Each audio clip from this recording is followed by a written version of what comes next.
Lokuta monene, lokuta monene, oya kanisaka, epere kokufa, oya. Bopusana, moyen mosusa kosa les alites. Avancez. T'es un tapis rouge. Très chers Congolais, les Congos méritent mieux. Les Congos méritent l'excellence. Les Congos méritent des réflexions intelligentes, profondes, cohérentes. Les Congos méritent les recherches. Nous ne méritons pas la médiocrité. Nous voulons exceller. Nous voulons avancer. Voilà pourquoi aujourd'hui, nous qui sommes de cette nouvelle génération de la presse, nous devons faire des efforts. En tout cas, nous devons faire beaucoup d'efforts pour relever un peu les niveaux de la presse congolaise, et non seulement de la presse congolaise, et aussi de la communauté congolaise. Parce que dans cette communauté, il suffit juste d'être distrait. 2 secondes, 2 minutes, 1 minute, on est perdu, c'est foutu, c'est fini. Nous, notre vision est de rehausser et de redorer cette belle image de la presse congolaise. Parce que la presse congolaise, où les Congolais, nous ne méritons pas la bassesse. Nous ne méritons pas la médiocrité. Merci d'être branchés. Nous sommes sur la BEM officielle avec Tonton Bev, les transferts les plus chers de la presse congolaise, l'international, la 12e merveille, les motivés de toute une génération. Monsieur Autotune, NFL cerveau penseur, jumeau de la vérité, l'intellectuel pratiquant. Moi, je ne suis pas au milieu du village, mais au-dessus du village. Nous allons une fois de plus essayer de pratiquer l'intellectualisme dans cette émission concernant ces sujets, parce que nous sommes dans ça, l'actualité tourne autour de ça. Ces dossiers avec cette affaire disque d'or, affaire Vivendi, affaire diffamation, affaire mensonges, allégations, etc. Plaintes, nous sommes dans ça. Mais en même temps, nous sommes dans ça, nous devons faire en sorte que nous puissions évoluer en termes de réflexion, en termes d'analyse, en termes de contribution. La sagesse, l'intelligence, nous devons faire l'effort, même si nous n'allons pas avoir le deux en même temps, mais ayons au moins un esprit critique, un esprit éveillé, un esprit de recherche, un esprit, un esprit, je dirais, construit de bonnes volontés de recherche. À un moment, nous devons quitter la médiocrité pour viser l'excellence. Merci à tous mes sponsors, merci à Patrick Mukunati, merci à César Amani, merci à Franck Kassongo, merci à Jonathan Mondila, merci au couple Dionzenza, merci à mon grand frère Mandalelo, mon grand frère Aimé Bossele, je salue comme ça Junior Bo, la grand frère, Falos Makaki, la grand frère, sans oublier aussi maman Maliane de Papa Caviar, je salue aussi ma soeur, ma sister Irène, depuis l'Amérique. Merci et bienvenue, j'espère que vous êtes très concentré, vous êtes très scotché, vous attendez la matière. Gauthier Sey Fali pour pas ça évolue. Bisous tout bien que Gauthier Sey Fala Loba, Lelo. Et il a parlé. Atalisi biso o yazali ko kanisa. Atalisi biso o yazali makanisi naye. Mais comment voulez-vous que makanisi naye? Bon, ton rencontre en profondeur, non. Mais avant ton rencontre en profondeur, non. Moi, j'ai toujours demandé Nabino bato botel arabiso. Bo tchara ba like, bo commentaka parce que tout ça peut besoin ba vie Nabino. Nous devons apprendre à changer, surtout la presse. Je parle à la presse encore une fois de plus. Que ce soit donc presse mobile, que ce soit dans la chronique musicale ou dans la chronique sportive, dans la chronique politique, etc. Ayons les niveaux. Tous à un niveau. On ne peut pas aujourd'hui se réveiller les matins tout quand on a réseaux sociaux tout à la bouée. Bah étranger, bah c'est qu'à presse congolaise. Parce qu'il y a des journalistes où vous allez peut-être sous-informés ou mal informés, mal intentionnés, où vous allez comprendre que l'image de la presse congolaise vous allez ternie. L'image de la presse congolaise vous allez détruite. L'image de la presse congolaise tout est qu'à image ni n'a pas étranger. Presse en auto ça l'ango boué. Sur presse en auto ça l'ango boué. Pourquoi on s'est dit journaliste? Pourquoi on s'est dit chef à ma média? Je suis de la corporation X, j'ai fait partie de la ligne dans la carte nanga et la presse. Un journaliste doit connaître d'abord sa place. La première des choses. Un journaliste doit connaître premièrement sa place. Et après, qu'on maîtriser déontologie naïe, qu'on maîtriser la déontologie, qu'on maîtriser son cahier des charges. On peut pas œuvrer, on peut pas faire ces métiers sans qu'on ait un cahier des charges, ligne éditoriale, déontologie, quoi ba makambo sala. Yango ndezo ba mabiso na presse lelo. Alors, on va établir une différence. Parce que c'est important. Les autres ça va débattre autour ya makambo, autour ko bien ko lo bango teto, ko définir ngo mala ou mala moté. Quelle est la différence entre la diffamation et la vérité? Parce qu'une vérité aussi peut passer pour une diffamation, mais seulement il y a aussi une nuance. Une vérité, d'abord la vérité a été faite ou a été créée, pas pour plaire aux gens, mais pour établir, ou pour rétablir, allais-je dire, la justice, la vraie version. Vérité zawana pour relaxer pour les oiza oiza oyo. Par rapport à ceux qui vont vérifier mon que oui, côté zaki le kuta mais de quoi aider biso na vérité. Alors que diffamation et quand on a un droit à vérité, mais le lengeni le beli vérité wana. Parce que ça dépend le lengeni tozo le bela, la façon, la manière, comment est-ce que nous avons quelle expression, quand on parle. Parce que na bisa mutu. Ah, ndeko. Ledo na moni neti ba buto bi ebele na elongia. Et ça lio bien temps, ndenge na ebelio. Oyebisi e vérité, mais a relobate ko diffamer parce que le lengeni ni yo lobeli yango. La manière, parce que on a un problème dans cette communauté, la manière. Et tant ozo lo bandeko bongo, ozo lo bango na ton nini parce que ton peut exprimer rapé ba intention mutazo lobela. Yango mona na français tozaka na ba point de suspension, point d'exclamation, point d'interrogation, point virgule. Nous sommes les contacts quand on parle. Ce qui n'est pas de Kobongo, qui est ah, mikona moni bimba buto mingi, mikona moni ah, moi yezuyo mingi oyindi on a supplémenté na ebela kiote, ou ebisin deko vérité. Mais ce qu'on a lo lenga ko ebisin deko. Ebi ke yo pena ba choko no chaka tande betio. Ce qu'on a na preuve te ka chaka choko, au diffamé. Au memi diffamation. Toko ya po ebisin deko. Et puis ndeko komi elongi comme quoi c'est nzungu boy. Au choqué, au diffamé. Et surtout parce que ça en public parce que tu es ba rappeler toujours le ba wapi. Parce qu'en public, on doit quand public ezaka libanda na nzela te. Public eza même des bottes la na TV boy. Nous sommes en public parce que botte la biso.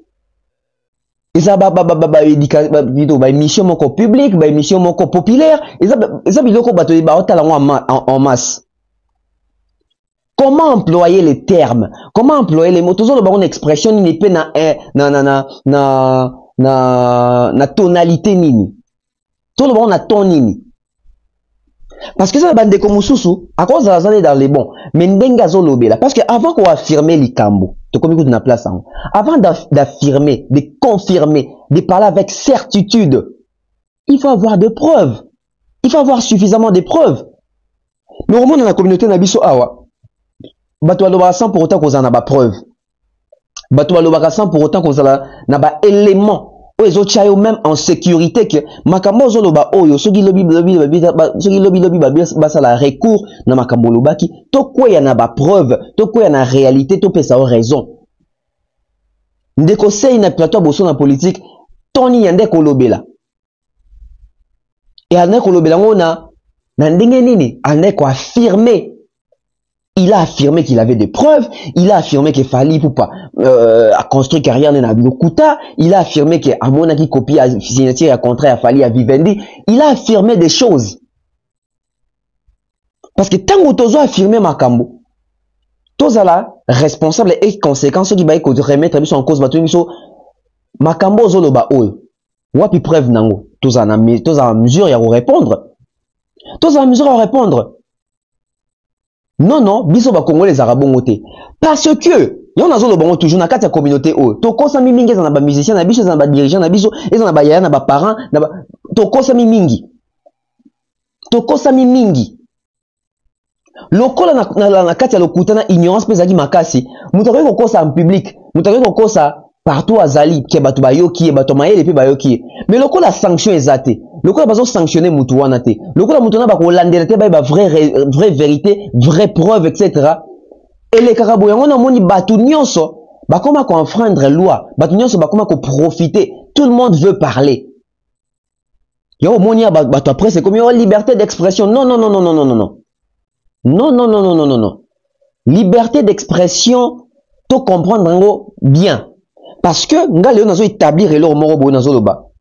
nous avons la liberté d'expression, mais dans ces pays, nous avons normalisé la liberté de diffamer des gens.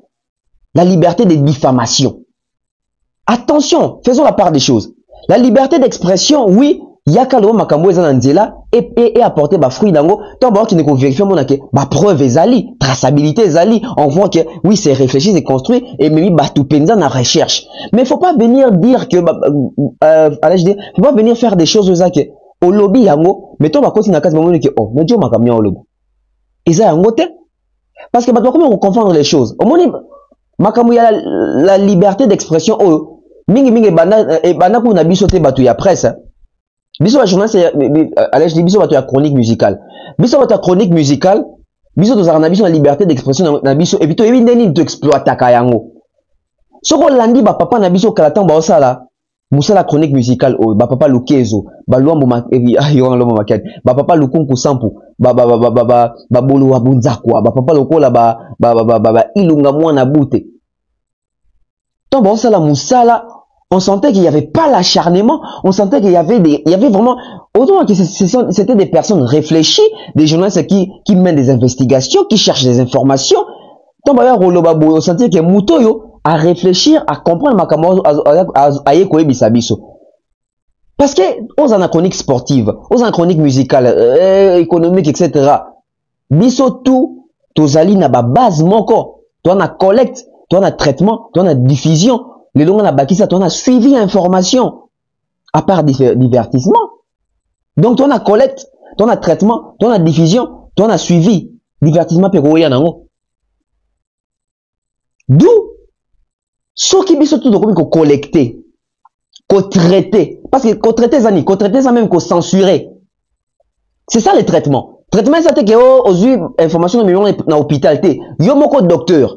Yomoko journaliste yomoko zali docteur y information zozoa traiter information na 600 ba microbe nyonso avant au prescrire mutukisi. Vous comprenez là? C'est ça le journalisme. C'est ça la presse. Parce que tant au sali ba investigation to ba recherche na yo. Okoyi na ba preuve. Mais ba preuve okoyi na ngwana. To ba information oza en possession. Banda ko traiter. Ce qui est information aux yeux est brut. Na qui brut information na boé. Tant mususu mutu moko boé.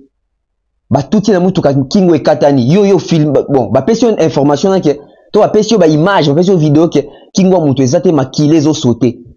Yo en tant que journaliste, ce que vous pesa votre information vous communiquer. O lo wana maloba mais na ba image okoki ko lakisa kaka bato ba osala témoignage. To ko lakisa corps mais de loin, de très loin alors. To remet ko tia mosaïque to flou. Na longi ya mutu mais yo soko jongo diffusion ndenge papa na biso ndeko Molière TV de bande ko ça n'était so continuer à kaka. Non, on sent qu'il n'y a pas le traitement de l'information. Ya on a lobby ba papa na biso ba ya na biso ba lombo makia et yon ma lombo makia non ça lukunku na lomba ba non ça toujours récolte etc. Et bande ko na biso mingi ba sali chronique ya presse bato ba mingi na presse. Allez, je dis chronique, il y a journalisme. Baza na facilité moko boye. Lokola makambo ni zali Mobutu. Mobutu azaki dictateur, a imposé qui dictature, alinga qui presse ezala yaye tout ça. Tango papa Tshisekedi à l'époque avec l'opposition, bah ça est fort que Mobutu a éco qu'on s'est détaché na même impère etc. à libéraliser presse etc. Vous sentez que la presse est comme chaque organe, chaque chaîne est comme tout ça, est comme une chaîne privée. Il y a une liberté d'expression. Oh, il y a une politique, il y a une liberté d'expression. Mais il y a une vendu dans manuel, il y a une malam, monique. Bande ko sope totali musala basali to bazosa na kati liberté d'expression ezo bimamo muki on dirait liberté de diffamation parce que comme on a ba journaliste o mingi ba ko tarapé prison zaka ba ba mankara ba politicien ba mankara ba chef de l'état ba kendara na moi lo lengi ya ko yana bido moko ezana ba calomnie ba légation moko boye ba propos diffamatoire Ça, ce n'est plus la liberté d'expression. On est comme une liberté à diffamer. Donc, bolingi va toucher la liberté à diffamer. Journaliste, ça a une limite. Journaliste, ça a une limite. Journaliste, le quoi, ils ont pour ça quatrième pouvoir que journaliste a commis institution. Journaliste, ça a une institution T. Azali pouvoir, mais ça institution T. Journaliste, ça a une limite. Journaliste, ça a pour informer, journaliste, ça a pour initier. Acteur politique, tout acteur musicien, et pas à fan, tout pas à population. Malheureusement, c'est ça que nous sommes en train de vivre aujourd'hui. Nakatia presse nabiso, liberté à diffamation. Et biso faut télé melango lelo, poison la sous liberté à diffamation. Disons non na liberté à diffamation. Tolingi liberté d'expression, alors tout ça lango bien avec des preuves. Pour commenter ce qui lobby ba interpeller ndeko to ba bingi ndeko ki ndeko sambe komake au monimbo kana balingi ba aujourd'hui je vois plusieurs personnes ba derrière ndeko sei ba journaliste mon sous politique ba derrière ndeko sei mais vous êtes derrière ndeko sei pour na nini pour ka ndeko na bino journaliste to pour azana raison so ka zali na raison est-ce que zaki na raison ya ko lobaki artiste bâtir carrière na mobimba na lokuta yonga lobaki rendez-vous zali je crois les 19 ou les 20. Dans les 20 wana la partie côté fali poupa batu na ndeko sei il y a de quoi bi que fallait tourner carrière na mobimba na information à lokuta donc à partir il y a 2006 si lelo ça fait 17 ans ndeko sei a détaillé par chaque année ba élément et ça qu'il fallait à kosi pour na kotonga carrière na 17 ans. C'est triste mais alors toute l'équipe kapaliboso to comme il y a deuxième point. Deuxième point, il y a ma prédiction. J'avais fait des prédictions ici. Na salaki ba émission, juste après dérogation à 2 semaines. C'est ça la presse.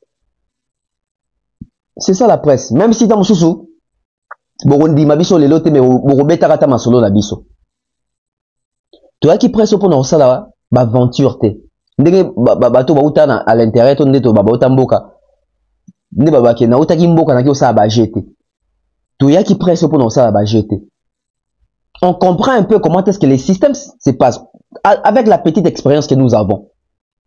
Parce que nous avons rappelé fier le bac un journaliste complet. Analyse non ça là, koyamba mutu non koyamba mutu, ba investigation non ça là, descente sur terrain non ça là. Ma caméra sur le journaliste c'est pas ça là, papier na yo ça là. Bref, na yo koma chapeau, na yo ça là billet.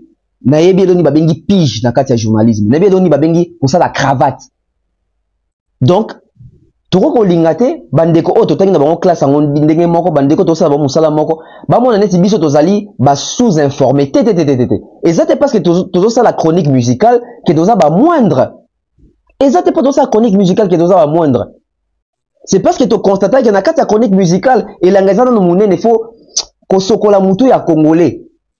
Na politique tu crois que koya mais bon l'équipe est belé kuna to sali la part des choses to yé na côté oyo to meka un peu ko évoluer na bandeko parce que la presse il faut zonga na respect ezara nango kala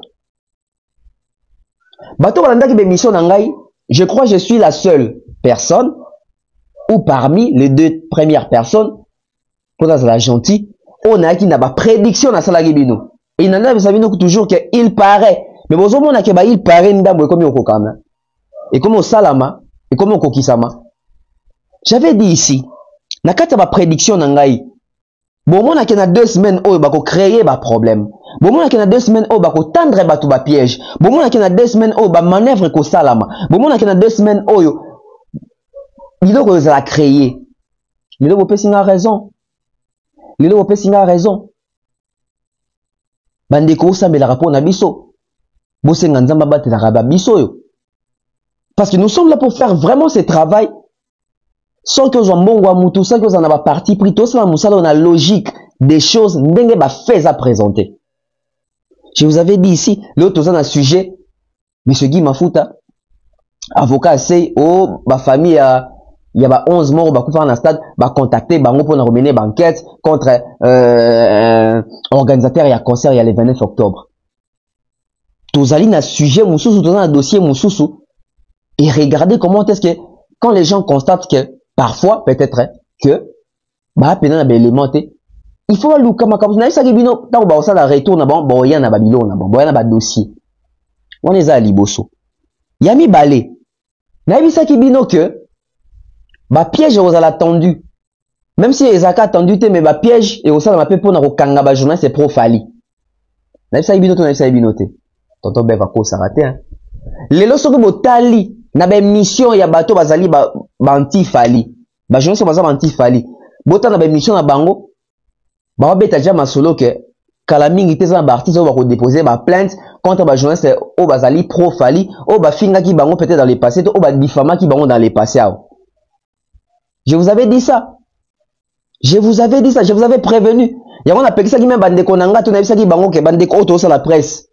Soko yebi ko zali muto zali pro fali. Mikolo yo fanda kimia. Mikolo komeka koloba te parce que binonde bozali ba élément ya ba piège.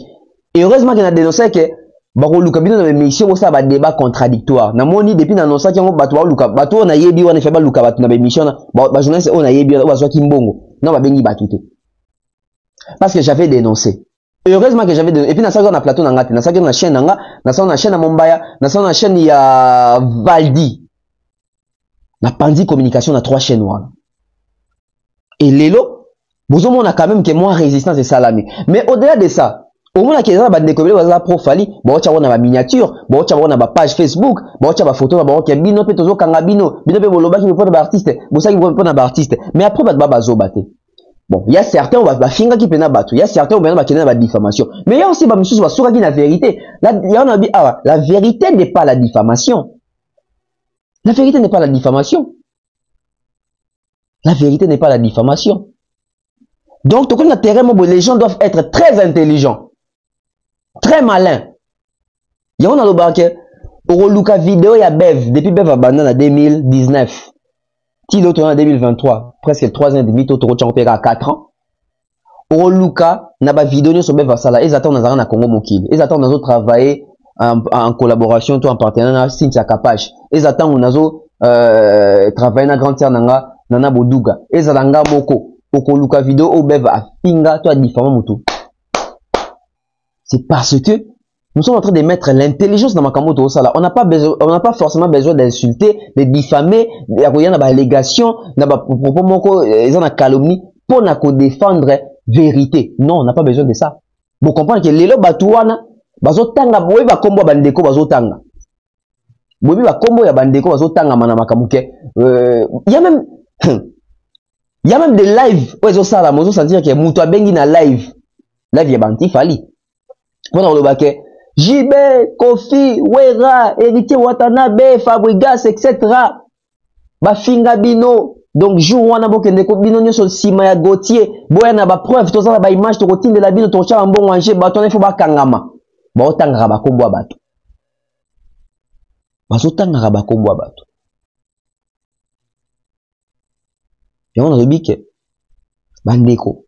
Na bisa ki bino, faut to za la prudent. Faut bo za la prudent. Faut que tu aies une vie, mais les autres, ma sola bon ezobeta ma déjà que ba plainte ko gi ko salama. Na isa ki bino que sortie médiatique de connexion Gauthier c'est au sala au sala. Et vous avez sorti moko et comme ma toujours na incitation, comme ma doit ça ba débat, doit ça ba analyse, eux ba ko kota na maloba bande ko na baloba kini ba analyse ki ronde nini, pona ko créer bango ba mbeba. Lelo ndeko se auti oloba to mona on a kati émission oyo auti ko oloba to yoka on a kati émission alobi réellement nini na ebisa ki bino ki na 3 leaders na se bino ki na 3 leaders 3 grands artistes en mboka oyo o ba derrière dossier oyo il fallait même basa la ba émission pour na ko appuyer sei et il fallait ba benga ba média ba corrompre ba tout ba le katina ba singa likolo pour meka ko influencer situation o eza ba o ba tenir ensemble eza ba o ba mieux ki moi soni pour na dénonçaki et le fait que na dénonçaki ba ndeko so azongi moi c'est mais vous allez comprendre quelque chose botala na 3 leaders on a le bag on atanga na ba komona ba moté mais bino bo meka ka ko s'imaginer na ba bo mona botala ba porter parole ba musicien ba pro ba journaliste pro ba musicien ngandi o bazo leka Mikolo na TV, discours d'abord les années, soit derrière Sey. Bangouni soit derrière Gauthier Sey. Moutozo na rationalité à Zate. Au moins, la question de pas un leader là-bas. On connaît comment est-ce que les jeux fonctionnent. Mais ça bino a que donc comme le système il y a négociation à l'amiable que bino besoin la plainte contre Sey, OK. Biso peut la plainte contre ba pro bino. C'est auto ça ndeni. To kangana Sey, to kangana ba pro bino, to bomamoto bino biso besoin de service Sey, biso to service bino ba pro bino. J'avais demandé ça.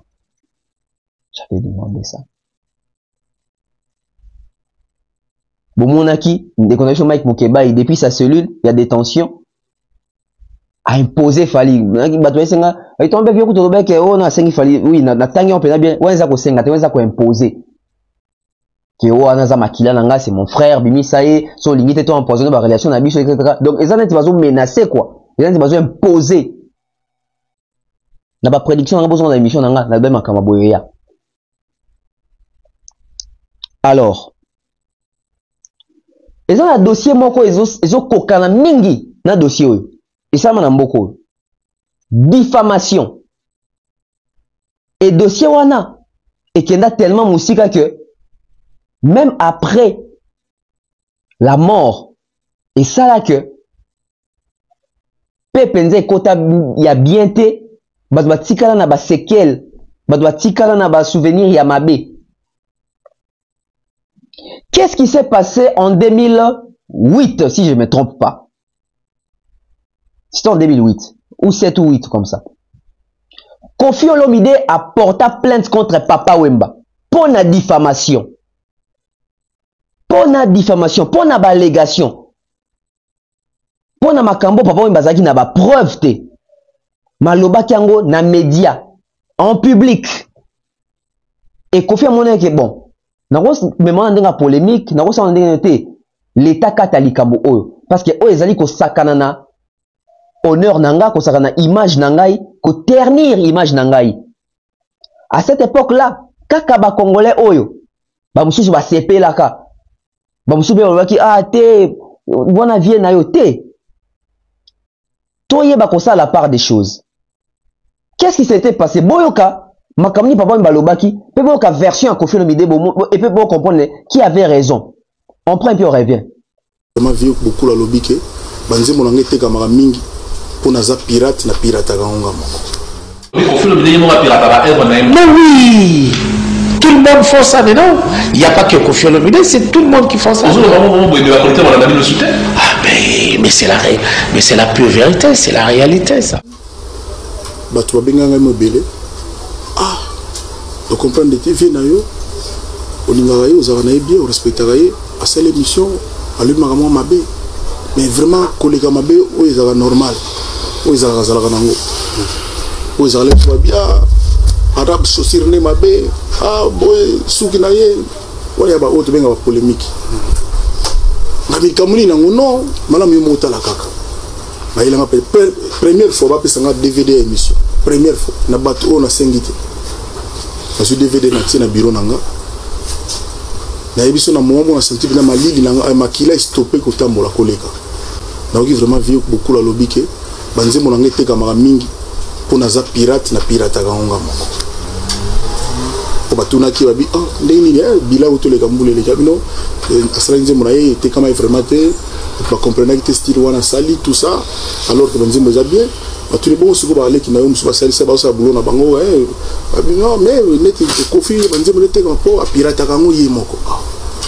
Émission eleki le 23 janvier à 21h30 na chaîne antenne A comme chez Francis. Banda musique à Congo et Banda. C'est la première fois musicien finga alo banandeko nae collègue nae kaza pirate. À l'occasion nae ba moi français ndambo à l'occasion na bina revérifier sous sens ya mot pirate. Batata ma bandeko bokotala na fungola na dictionnaire bino pe bo fungola. Pirate lingoloba voleur, escroc, pilleur.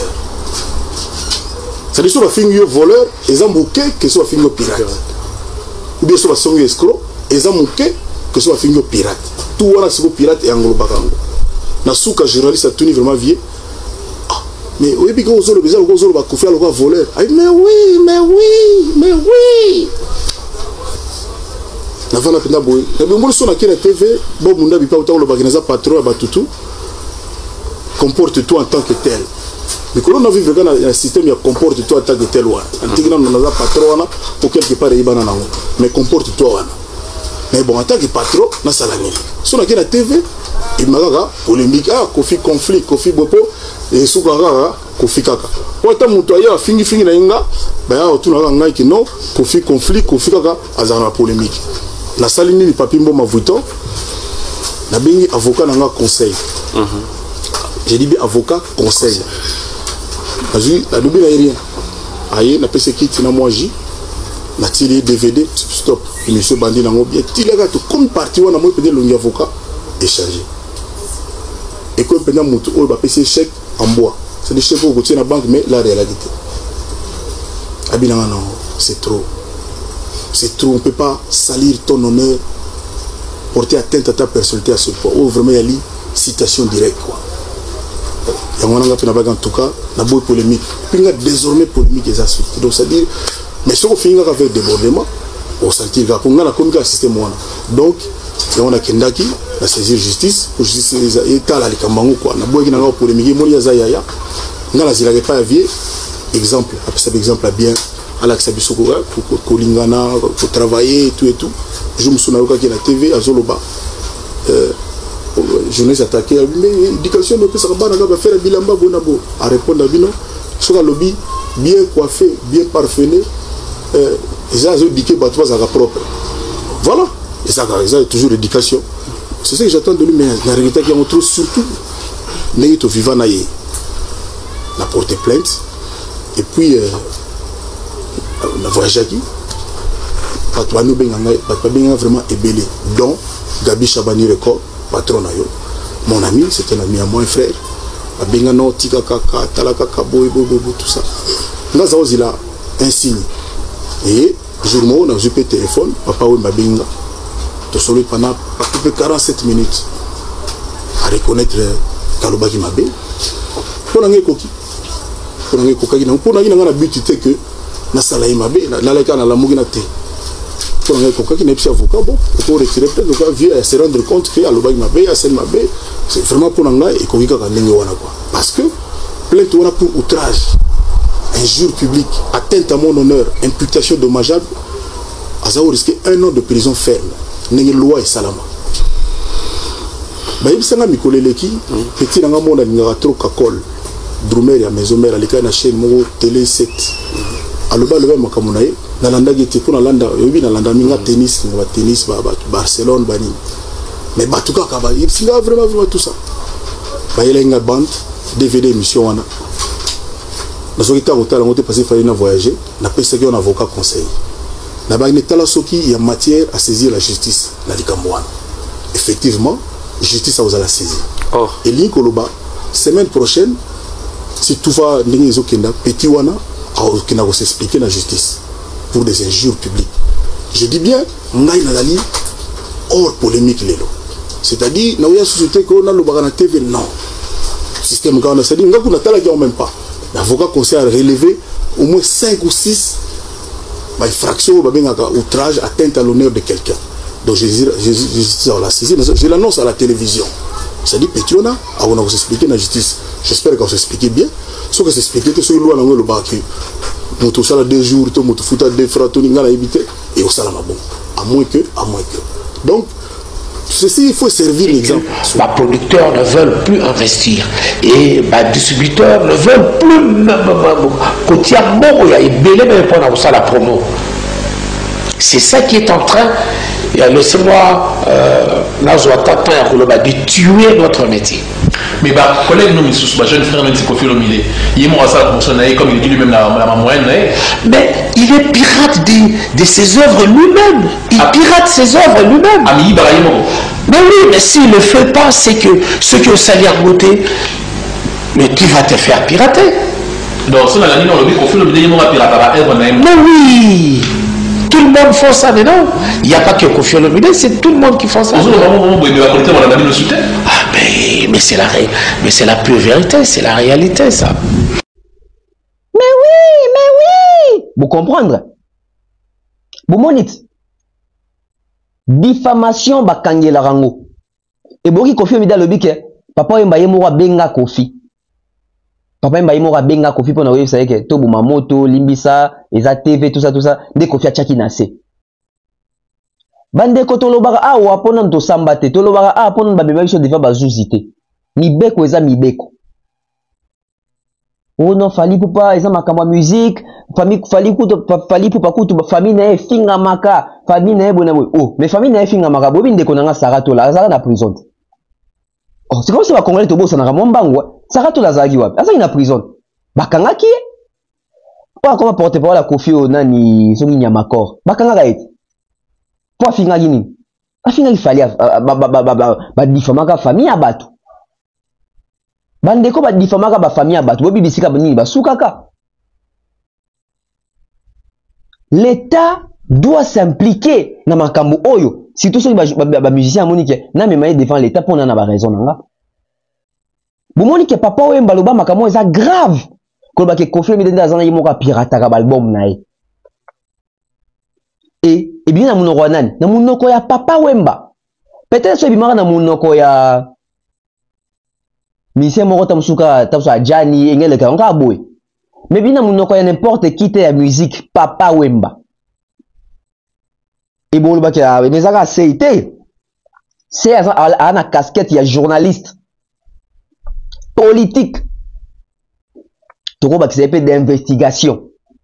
Donc c'est une casquette oh ils ont ça que tant on zoloba bande quoi libano ya presse oh ça média oh ça ka journalisme mettons bazo oh je veux samboka na zoloba boy mon impact nango donc batu ya boy ça batu ba roti ka monter bas na droit à l'erreur il faut qu'on corriger pour qu'on recadrer bango pour lobby bande comme ça va comprendre que ah il faut ça musalo na keba il faut qu'on vérifie il faut qu'on se documenter avant quoi ko loba.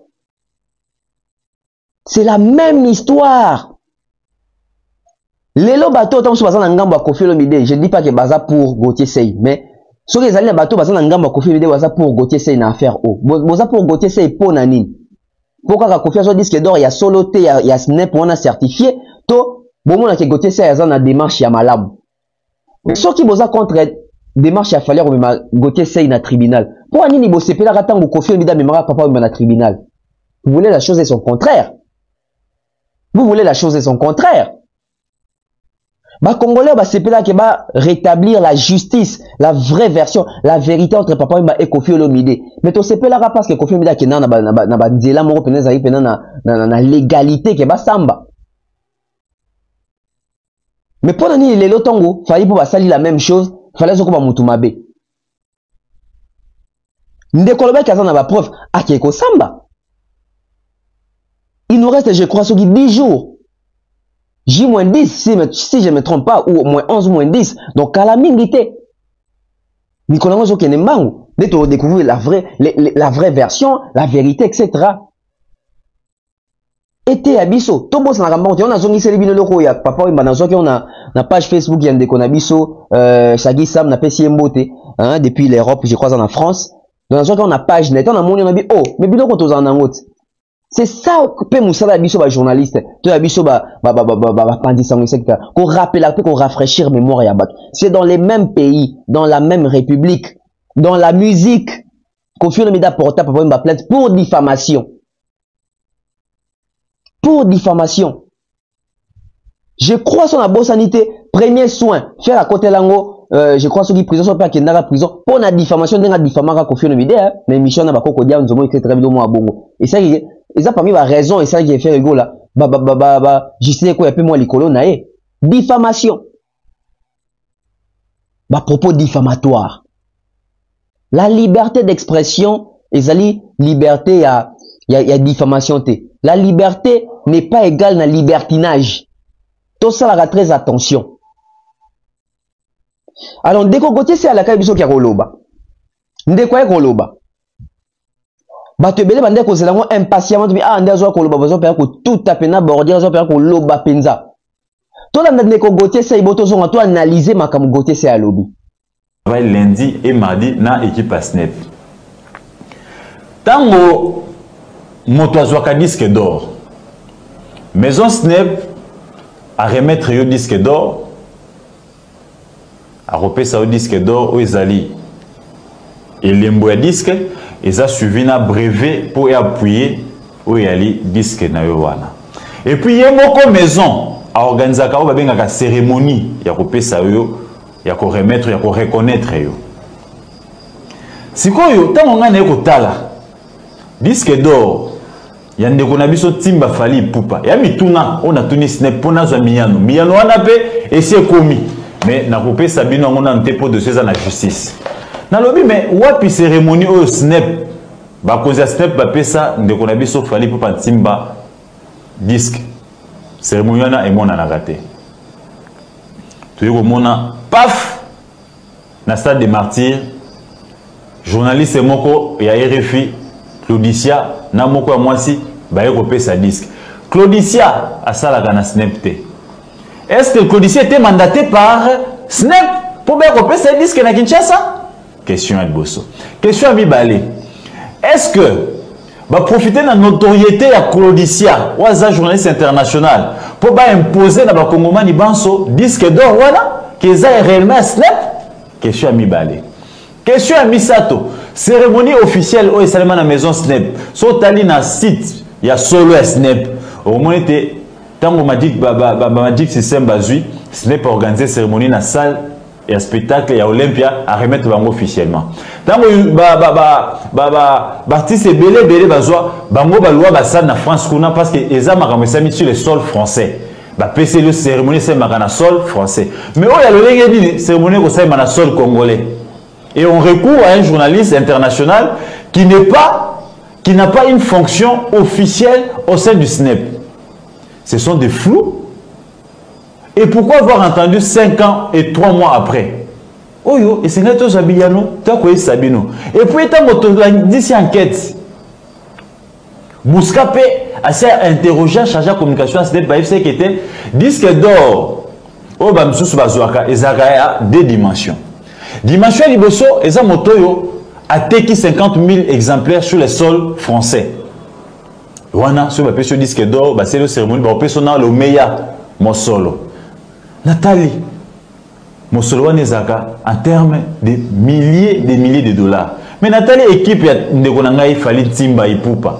Ceux qui ont réellement milliers de dollars pour avoir les disques d'or. Mais, Bilingo va accompagner Wana. N'a pas pu changer mon dame. Tout le monde a pu attendre en France. Artiste et Ata. Fali Poupa n'a jamais des disques d'or certifiés pour avoir vendu 50 000 exemplaires. Remise du disque d'or, Tokos, quand même, ce n'est pas rien. Alors surtout à une époque... ça, par contre, vous voulez me dévoiler un secret que j'étais même pas au courant. Attends. Alors moi, je suis sur Tokos, le disque d'or, parce qu'à une période où on vend beaucoup moins de disques, c'est le cas de le dire, c'est une belle performance, respect. Namayo Etali, disque d'or certifié à Fali Poupa. Pendant que nous sommes en train de parler là, équipe Nangaï au Moniwana, Baza déjà na Snap, il y a encore à boire et à manger. Mon frère Gauthier Sey, cher confrère, il est mieux de se taire que d'aggraver ton cas. N'aggrave pas ton cas, mon frère, reste dans les silences. Que ces 2 semaines de dérogation et servir biso na kokene ko piocher ko fouiner ko luka et permettre biso de commettre babavir mususu et ko exposer biso sous davantage. Monsieur Gauthier Sey koloba. Mais botala ton oazo lobela lelo n'attendait ko lobela na émission boso na politique. On comprend que ndeko a comme ko comprendre que on a comme ko kene mabe. Ndeko yo bande ko affirmer na plateau boso na politique que Fali aza lokuta vivendité disque d'or azwa te, j'ai des preuves, mon équipe est sur place.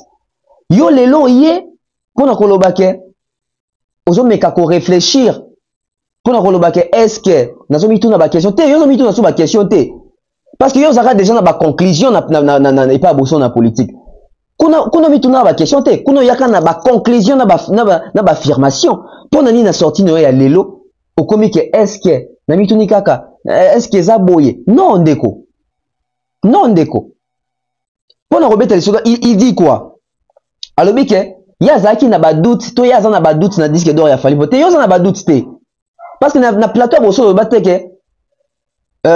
j'ai des doutes concernant les disques d'or de Fali, Poupa, etc.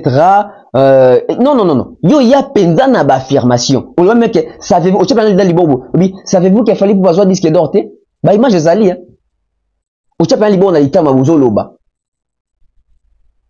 Je vous apprends ici, je vous informe. Donc, maintenant qu'on va apprendre, qu'on informer bateau. Et aujourd'hui, tu peux pas dire que yo oza na ba doute, yo za sou na ba doute te. Yo za na ba affirmation, oza na certitude. Oh non, on za na ba doute, il y a disque d'or. Pourquoi ça na doute il y a disque d'or ndeko fali pour pas? Parce que ndeko fali pour pas disque d'or na wana. Tout le monde n'a jamais cérémonie à remise.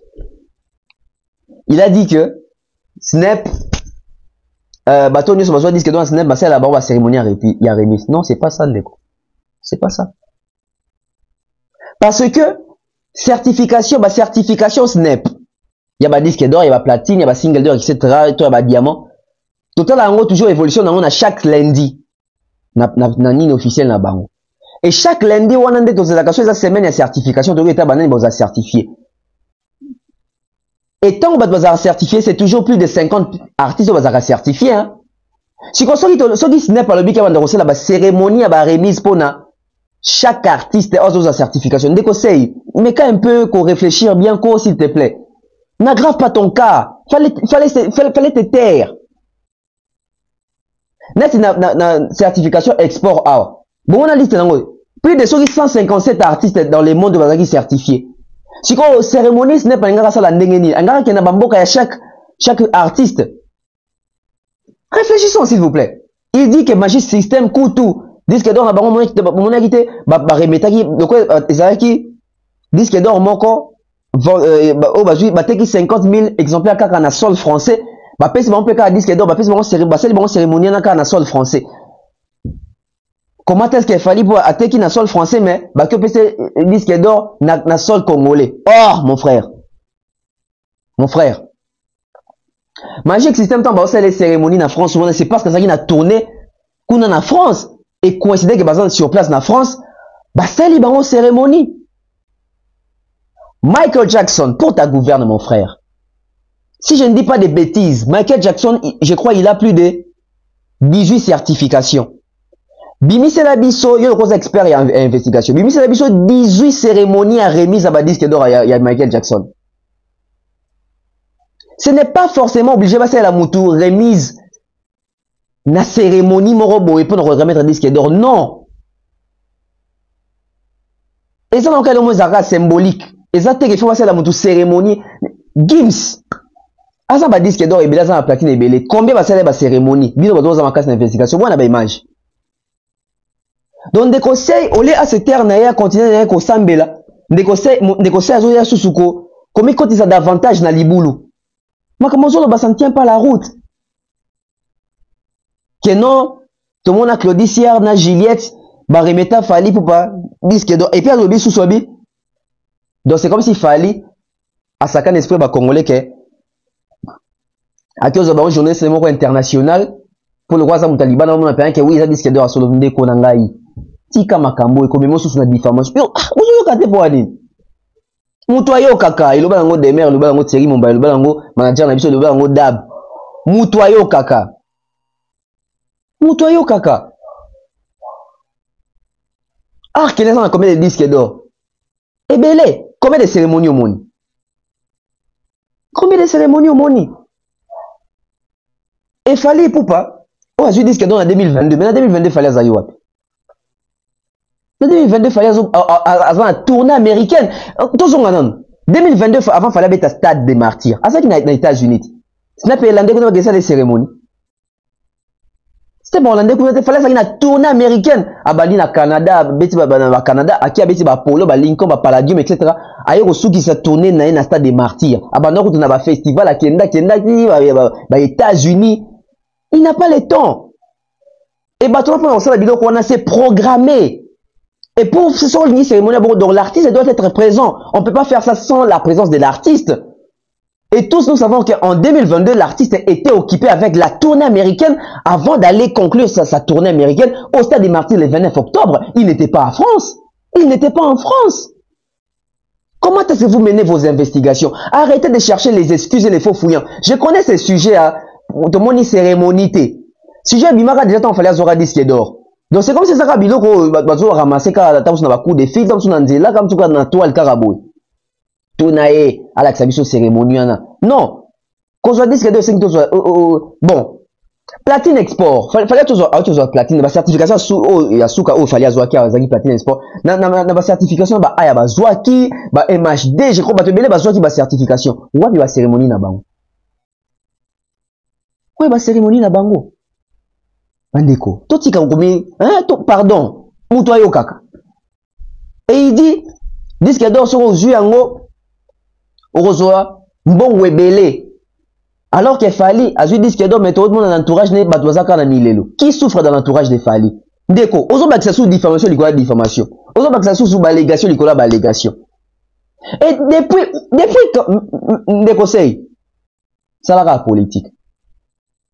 Pardon. Oui, so baby ça Werason, betara musique, ndekosei, ça la be mission politique. On sent que tu n'as pas la maîtrise, n'a pas exigence, ndenge musique et kende la lelo. On sent que tu n'as pas cette maîtrise là.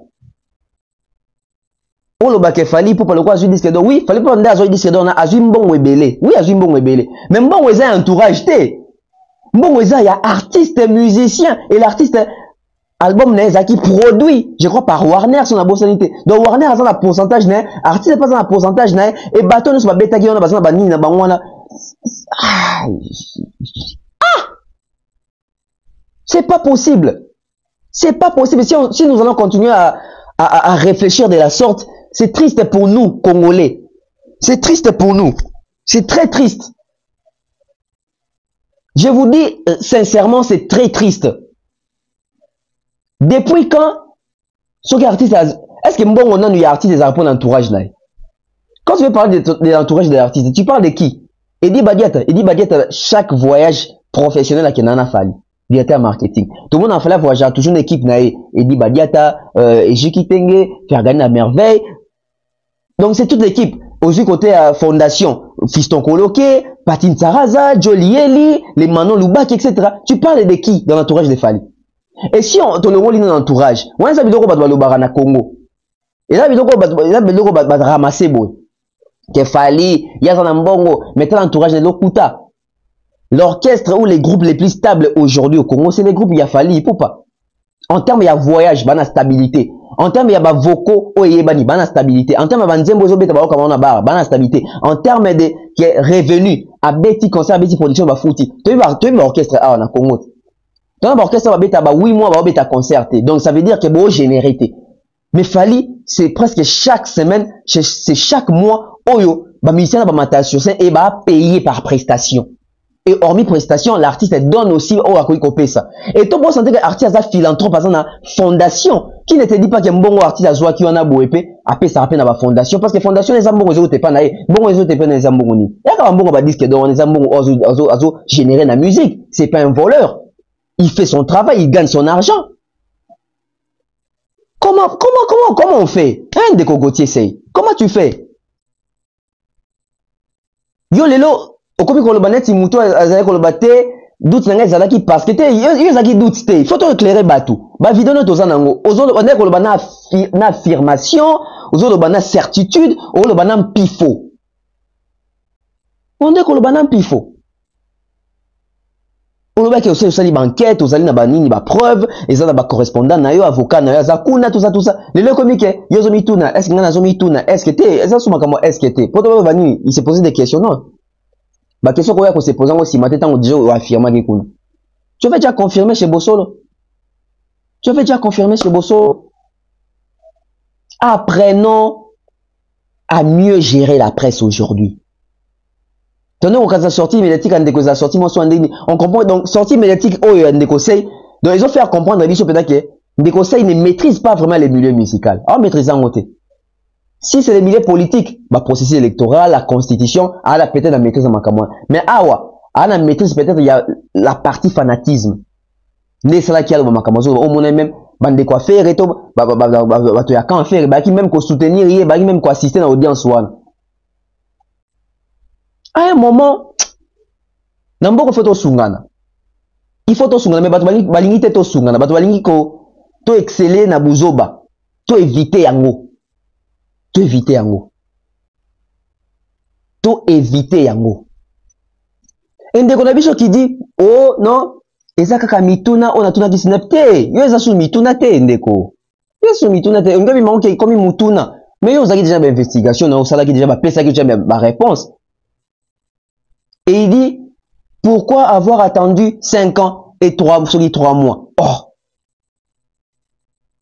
Ndeko sei, bandeko baza peut-être ndika ba aider yo na kolongola eloko moko tant soza nango na mutu. Disque do ba pesa na mutu na un jour te. Disque do ba pesa mutu na 2 jours te. Obi sa album to tala non ndenge etekama. Il faut comprendre que Fali pour pas mettre Gims en France. Fali pour pas d'ajouter en France azali Nino taza MHDT azali Nakamura en France. Fali pour pas asali album naye a tchango na marché français officiellement na ici que ça ngi pena que l'égalité ezali na 2017 tant abimisi album naye Tokos. Donc azaki na musala munene il fallait ça là que ba français oh ba sombaka na marché français ba découvrir l'artiste pour acheter l'œuvre de l'artiste. Bandeko congolais o bazan na poto pe basomba bandeko africain autant so bayeba ki pe Fali pour pate ba découvrir qui est kaka un album Tokos wana basombi artiste nde sali que Fali pour bazaki na pouvoir d'achat ya makasité élevé avant 2017 na poto wana vraiment na marché français tango sali album wana nde aider que à ouvrir ba horizon nae oza conseil nazo pesa yo à ouvrir ba horizon nae à élargir champ nae à élargir marché nae à élargir pouvoir d'achat ya ba fanatique na marché français pour na ba œuvre nae. Et il s'est contenté aussi d'avoir plusieurs featuring et ça les fait que et t'équipe positivement parce que il a joué aussi avec des générations parce que Fali vous pas à un âge moins élevé par rapport à la génération actuelle bah NASA etc. Donc il a fait un effort. Il faut qu'on reconnaisse d'abord qu'il a fait un effort. Na 5 ans à Pamba, na tout premier, déjà ils ont prouesse. Les tout premiers projets à Fali pour jouer disque d'or. Vous imaginez, les tout premiers albums, projets urbains, internationaux, français, etc. Juste les tout premiers projets, ils ont un disque d'or. Et c'est normal qu'ils aient 5 ans. Parce qu'il y a 5 ans, azaki na batu penza o bazaki peut-être averti que ba somba rapena ba CD mais ba somba on a 5 ans. Donc on va estimer peut-être que chaque une année au moins 10 000 personnes mané resomba CD nae. Et ça li kazu disque d'or wana. Koka moité sur moni MHD azu disque d'or on a 3 jours, on a 2 semaines, ton Nino azu disque d'or on a 7 jours. C'est normal parce qu'on a pouvoir d'achat ba bandi musique kuna fallait banda musique kuna te fallait ça dit effort au yon de congolais yon de conseil il faut au CP là au les côtés positifs na positif na communauté oyo mais malheureusement yo yena on a ndenge acharnement oui on a ndenge règlement des comptes oui on a ndenge que yo que ça la ba preuve ba recherche pour bimisa Fali Lokuta alors que ça makama Lokuta tellement comme il faut comprendre que et jouer kaka 5 ans pour un premier projet naé il faut rebêter là maboko. Alors que tu as ma solo, sur le lobby qui est pour Nani 5 ans. Bon, pour Nani, Michael Jackson, l'album n'est pas 9 ans, pose de certification. Donc, Michael Jackson n'est pas, ils ont le Kuta.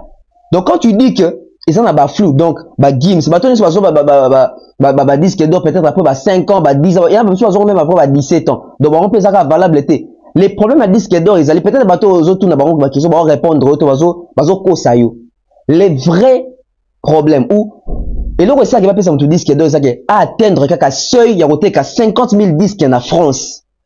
Ceux qui atteindre un seuil, on a même après 100 ans, va certifier. Au moment où on atteindre un seuil, il y a 50 000 T, va certifier yoté. Et 5 T, c'est la cérémonie pour pas dire que disque d'or nous a solo. Sinon, tu as mis une question. Ce n'est pas un bon moment où on organise les, ceux qui sont certifiés lundi, morobo et 50 artistes. Alors ça, la cérémonie on dégaine. Ce n'est pas ça pour nous ça ba cérémonie ba frima qui ba bengi ba nyos ba tchebo na ba catégorie ba zo voter. Arrêtez de faire des confusions entre Grammys, frima, BET, mwana mboka, Shining Afrique du Sud na ba certification. Ezandenge mon côté. Ezandenge mon côté. Kuna ba votaka te aisa ki ba sombi yo, ba tali ba prestataire ba compter 50 000 ne coquilles, ba certifier yo ozu yango. J'espère que na se faire comprendre un des conseils. Donc pour nanga il fallait vendre na okimia sortie médiatique nous autres qui ozo banga sortie médiatique nous autres biso pena qui ozo maîtriser pena makama musique te botika la kwanga na bateke botika la balle na Cristiano na Messi na ba Neymar na ba Mbappé na ba Haaland botika présidence na Mobutu na Kabila na Tshisekedi na Kasavubu etc. Botika chronique musicale na biso baoyo. J'espère que je suis à la fin, mais on continue sur le sujet parce qu'il y a à boire et à manger na kati. Nana débilo mo belif, nana beta émission mais na bombiam. Bon la émission zoya. Merci comme ça Chadré Gomat depuis les États-Unis, je salue comme ça Maman Malienne, Papa Caviar, Ide Clarisse, Ida Lomboto, Irène Biuma, Nadine Mayo, je salue aussi Ivad, Alabel, Benji Bernard, hein, sans oublier comme ça on a appelé une beauté de Oncle Blaise Nselema cerveau, hein, donc candidat na Mouchi, hein, donc Banama Indombe, donc Oncle Blaise Nselema, Yabiso Yewana. Donc je salue comme ça Oncle Chico mon chaîne et connexion, sans oublier comme ça Kelly Charlton général. Je salue aussi mon vieux l'honorable prince Tukuzu, hein, na Pesimbote na belle homme et belle femme Edi Badiata Nana Boudouga. Je salue comme ça Donayo l'international ambassadrice de la bonne volonté, hein, na Pesimbote na Irène na Pesimbote. Je salue na Pesimbote lelo ah bazwa de Katabele Maman Flo, hein, mère Flo Mangenda, maman Charlie. Hein, et je salue comme ça Yannick Moudimoula na pesi mbote na Milko Sarko Big Bro, le vieux d'Écosse Moukoko dit de la Kama. Merci à toutes les personnes qui ont dit l'émission à l'élo, on se retrouve très prochainement. Bye bye bye.